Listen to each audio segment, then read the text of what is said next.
नमस्कार, आप देख रहे हैं द रेड माइक और मैं हूं मिलन शर्मा।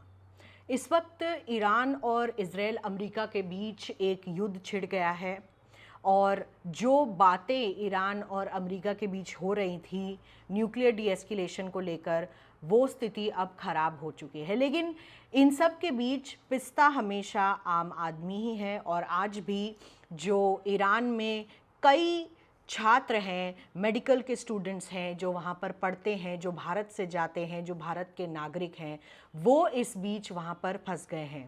पहले तो आपको बता देते हैं कि ईरान में लगभग 50,000 से 60,000 भारतीय नागरिक हैं, उसमें से लगभग 3,000 जो हैं छात्र भी हैं, मेडिकल स्टूडेंट्स हैं और अन्य जो पढ़ाई के लिए वहाँ पर जाते हैं ऐसे लोग हैं।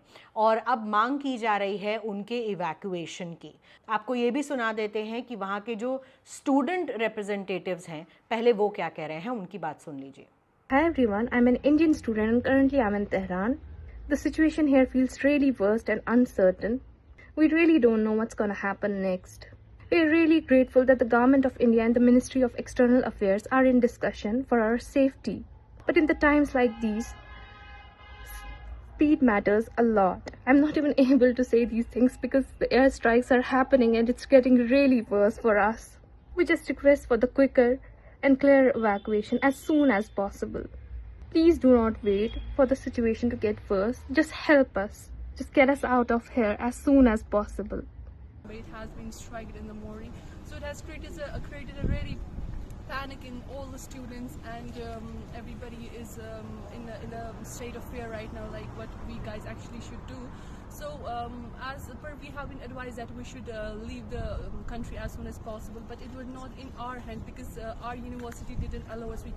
We couldn't play with our career, so we had no choice to stay here, and we stayed here because our university was not ready to to let us go, and because of our Olympia students, some are here and majority of the students have already left in India, and we are requesting to the Indian government and to the embassy, please take major steps, and please we are requesting for the evacuation all of the students, all of the Indian people who are staying here, because we don't know what the condition will be, will war go continue or will it stop, anything.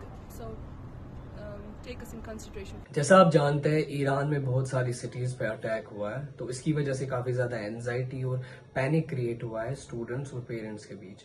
हमारी ये request रहेगी हमारी भारत सरकार से, जो हमारे वहाँ Indian citizens है ईरान में, उन्हें जल्द से जल्द इवैक्यूएट किया जाए। और कुछ स्टूडेंट्स के वहाँ पासपोर्ट उन्होंने सबमिट किए थे रेजिडेंसी को एक्सटेंड करवाने के लिए, उन्हें जो ये पासपोर्ट है वो जल्द से जल्द रिटर्न किया जाए। थैंक। तो आपको बता दें कि वहाँ पर इस वक्त हालात क्या हैं, क्योंकि इंटरनेट पर पूरी तरीके से पाबंदी है, इंटरनेट बंद किया गया है। कई जगहों में तो सिर्फ कुछ ऐप्स चल रही हैं, वो भी वीपीएन के थ्रू चल रही हैं। तो वहाँ से कुछ छात्रों ने हमें वीडियोस भेजी हैं और वहाँ की क्या स्थिति है वो भी आप देख लीजिए।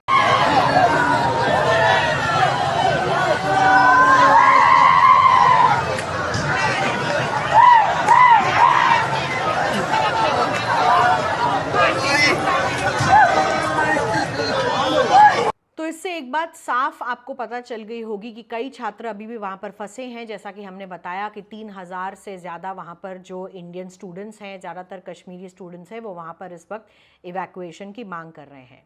ये भी एक सवाल है कि ये बच्चे वहाँ पर क्यों थे, जबकि भारत की तरफ से, इंडियन एम्बेसी की तरफ से और भारत के जो फॉरेन अफेयर्स मिनिस्ट्री है उसकी तरफ से एडवाइजरी जारी की थी कि ईरान को आप इवैक्यूएट कर दीजिए और ईरान में जो भी भारतीय नागरिक हैं, स्टूडेंट्स हैं, वो वहाँ से वापस आ जाइए इन व्यू ऑफ डिटोरेटिंग सिचुएशन या एस्केलेशंस। पर इसके पीछे की कहानी यही है कि मार्च 5 को ये जो मेडिकल छात्र हैं, इनके एग्ज़ाम्स की डेट फिक्स हुई थी और ईरान यूनिवर्सिटीज़ की तरफ से ये जो एग्ज़ाम्स थे, इसकी जो डेट है ये पोस्टपोन या कैंसिल नहीं की गई थी। अब आप बताइए कि अगर आप किसी यूनिवर्सिटी में पढ़ रहे हैं और वहाँ पर आपके एग्ज़ाम की डेट फिक्स हुई है 5 मार्च, और वो एग्ज़ाम्स की जो डेट है अगर यूनिवर्सिटी कैंसिल नहीं कर रही है या पोस्टपोन नहीं कर रही है, तो क्या आप अचानक से छोड़कर सब कुछ वहाँ से भाग सकते हैं, आप नहीं निकल सकते हैं क्योंकि आपने पैसे खर्चे किए हैं, आप एक मेडिकल की पढ़ाई कर रहे हैं। और ये एग्ज़ाम जो 5 मार्च का है वो बहुत ही महत्वपूर्ण इंपॉर्टेंट एग्ज़ाम होता है क्योंकि इससे फिर जो मेडिकल का बच्चा है वो ट्रांजिशन करता है इनटू प्रैक्टिकल्स, जो हॉस्पिटल में इंटर्नशिप्स मिलती हैं उस पड़ाव पर पहुंच जाता है। तो ये काफ़ी इम्पॉर्टेंट एग्ज़ाम है इन बच्चों के लिए और इसी के चलते ये बच्चे वहाँ से नहीं निकल रहे थे क्योंकि यूनिवर्सिटीज़ इन एग्ज़ाम्स को कैंसिल नहीं कर रही थी। बहरहाल अब स्थिति वहाँ पर ख़राब हो चुकी है और जो ताज़ा अपडेट हैं वहाँ पर जो यूनिवर्सिटीज़ से मिल रहे हैं वो भी हम आपको सुना देते हैं। आदाब, मेरा नाम है फैज़ान नबी और मैं जम्मू कश्मीर स्टूडेंट्स एसोसिएशन के ईरान यूनिट का कोऑर्डिनेटर हूं और ख़ुद भी वहां एक शागिर्द हूं। जैसा आप सभी को मालूम होगा कि आज यानी 28 फरवरी को जो तेहरान और बाकी पार्ट्स ऑफ ईरान की सूरत हाल मंजर आम पे आई और अभी सोशल मीडिया पर गर्दिश कर रही है, उस सिलसिले में हमारे जितने भी बच्चे वहाँ हैं जो MBBS की पढ़ाई वहाँ अपनी पूरी कर रहे हैं, उनके पेरेंट्स की कॉल्स हमारे पास मौसूल हुई और उन्होंने इजहार गम और परेशानी का इजहार किया। हम मानते हैं कि सिफारत हिंद ने इससे पहले भी 23 फरवरी को एक एडवाइजरी जारी की थी ये बोलने के लिए कि जितने भी हिंदुस्तान के शहरी ईरान में थे उन सब को through possible means of transport वो अपने मुल्क वापस आ जाए। लेकिन हमारे जो स्टूडेंट्स हैं उनके लिए वहाँ एक चैलेंज था कि 5 मार्च को वहाँ 2 नेशन वाइड एग्ज़ाम होने वाले थे। एक का नाम ओलंपाया यानी कॉम्प्रहेंसिव बेसिक साइंस एग्ज़ाम और दूसरे का नाम प्री इंटर्नशिप टेस्ट था। दोनों exam ministry of health education के सुपरविजन के अंडर होते हैं। सो उस रिलेटेड हमने एक चिट्ठी भी लिखी थी minister of external affairs Shri Jaishankar ji को कि वो अथॉरिटीज़ के साथ मैटर टेकअप करें और एक पॉसिबल सोल्यूशन बच्चों के लिए लाए। तो उसके बाद जो आज हालात हुई और उस सिलसिले में हमने आदरणीय प्रधानमंत्री श्री नरेंद्र मोदी जी को भी अपनी एसोसिएशन की तरफ से एक चिट्ठी लिखी जिसमें हमने ये कहा कि बच्चों की सेफ्टी और सिक्योरिटी का ध्यान रखा जाए और कोशिश ये की जाए कि अगर हालात एस्केलेट होते हैं तो उनको वापस घर लाया जाए। तो फिलहाल अपील यही की जा रही है कि किसी तरीके से भारतीय दूतावास की तरफ से ईरान में या फिर यहाँ से बच्चों के लिए एक सेफ पैसेज बनाया जाए क्योंकि हालात इस कदर ख़राब हो गए हैं कि लेटेस्ट अपडेट्स में पहले ये बताया गया था कि सिर्फ और सिर्फ मिलिट्री इंस्टॉलेशंस या मिलिट्री बेसिस पर ही इजराइल की तरफ से अटैक होगा, लेकिन ईरान में सदर्न ईरान के मिनाब में एक स्कूल पर एक मिसाइल गिरी है और उसमें कई बच्चों की जानें गई हैं और कैजुअल्टी के फिगर्स भी बढ़ते जा रहे हैं। तो ये ना सिर्फ इंटरनेशनल लॉ का वायलेशन है पर साफ ही साफ दिख रहा है कि सिर्फ मिलिट्री बेसिस या मिलिट्री इंस्टॉलेशंस को ही टारगेट नहीं किया जा रहा है। ईरान में हर जगह जो है टारगेट की जा रही है और कोई भी ऐसी जगह नहीं है जो सेफ़ है। फ़िलहाल हमें ये भी पता है कि इन यूनिवर्सिटीज़ में बच्चों ने पनाह ली है, यूनिवर्सिटीज़ के अंदर हैं बच्चे, लेकिन किसी तरीके से वो यूनिवर्सिटीज़ छोड़कर निकल पाएँ, उनके लिए एक सेफ़ पैसेज बनाने की ज़रूरत है। दूसरी एक अहम प्रॉब्लम ये भी है कि कुछ बच्चों के पासपोर्ट्स जो हैं वो यूनिवर्सिटीज़ को दिए हुए थे वीज़ा रिन्यूअल के लिए, जो एम्बेसीज़ में भी गए थे। तो अब वो पासपोर्ट्स भी बच्चों के पास नहीं है। स्टूडेंट एसोसिएशन से अपील की जा रही है कि ये पासपोर्ट्स जो हैं वो बच्चों को वापस दिए जाएं ताकि उन्हें एक्सेस मिले अपने पासपोर्ट्स की, क्योंकि वो यूनिवर्सिटीज़ छोड़कर खुद बाहर नहीं निकल पा रहे हैं। क्योंकि जगह जगह से एडवाइजरी यही की जा रही है इस वक्त कि बच्चे जहाँ पर भी हैं सेफ़ रहें, सुरक्षित रहें, घर के अंदर रहें, ज़्यादा बाहर वेंचर ना करें क्योंकि किसी भी एरिया पर अटैक हो सकता है।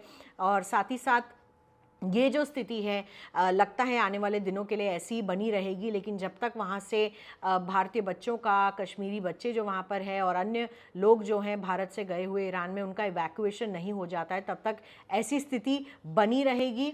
फ़िलहाल प्रॉब्लम ये भी है कि बहुत सारी जो फ़्लाइट्स हैं जो ईरान के एयर स्पेस बंद होने के बाद उड़ना बंद कर चुकी हैं। हालांकि पूरे वेस्ट एशिया में, पूरे मिडल ईस्ट में, चाहे आप दुबई की बात करें, दोहा कतर की बात करें करें या फिर कुवैत की बात करें, जॉर्डन की बात करें, बहरीन की बात करें, किसी भी देश से इस वक्त फ़्लाइटें नहीं उड़ रही हैं। तो बाय रोड पैसेज भी पॉसिबल नहीं है और बाय सी पैसेज भी बिल्कुल भी पॉसिबल नहीं है किसी भी तरीके का इवैक्यूएशन। तो जब तक स्थिति सुधरती नहीं है, क्योंकि एयर इंडिया की तरफ से भी कई फ़्लाइट्स जो जाती हैं इन एरियाज़ में, इन्हें भी कैंसिल कर दिया गया है अभी तक के लिए। ये ताज़ा अपडेट है, लेकिन हम नहीं जानते ये फ़्लाइट्स कब रिज्यूम करेंगी।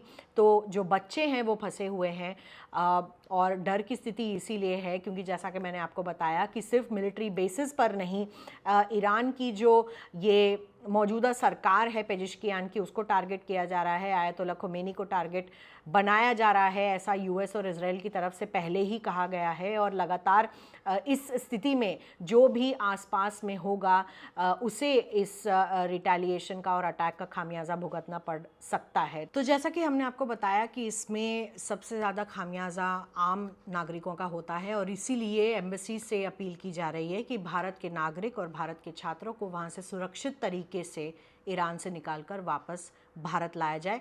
इस पर पॉलिटिकल बयान भी आए हैं, आपको असदुद्दीन ओवैसी क्या कह रहे हैं वो भी सुना देते हैं। प्रधानमंत्री इजराइल को चले गए, फिर उनको वहां पर एक उनकी नेसेट में, पार्लियामेंट में एक अवार्ड भी दे दिया गया और प्रधानमंत्री के वजीर आजम की मौजूदगी में वहां के अपोजिशन ने वॉकआउट भी कर दिया।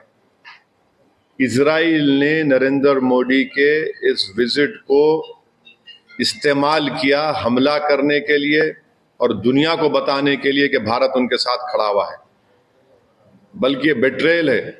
हम पूछना चाह रहे हैं बीजेपी और देश के प्रधानमंत्री और उनके सरकार से कि क्या नेतन्याहू ने हमको बताया था प्रधानमंत्री को? अरे बताया तो प्रधानमंत्री को निकल के आ जाना चाहिए, इस तरह वाजपेयी ने किया था 79 में। और अगर नहीं बताया तो फिर इजराइल ने इस्तेमाल किया हम लोगों को। ये बड़ी तकलीफदेह बात है। तो ये मुझे अब तक इसी पर यही कहना है। हम उम्मीद करते हैं कि जो 50,000 अभी भी भारत के नागरिक ईरान में है और 10,000 इजराइल में है, उनको वापस लाया जाए। सिर्फ एडवाइजर इशू कर दिया आप बताइए, प्रधानमंत्री गए हैं वहां, 10,000 अभी भारत के नागरिक इजराइल में है, 50,000 अभी ईरान में है, 10 मिलियन पूरे जीसीसी कंट्रीज में है। किसको नुकसान होगा बताइए इससे? ये हमारे 10 मिलियन भारत के नागरिक अपने गाढ़े खून पसीने की कमाई भारत को भी जाते हैं फॉरेन एक्सचेंज के तौर पर। नेशनल इंटरेस्ट क्या सर्व हमारा बताइए प्रधानमंत्री के जाने के बाद? ये हमारे सवालात हैं। Thank you very much. ऐसी और तमाम खबरों के लिए आप देखते रहिए द रेड माइक।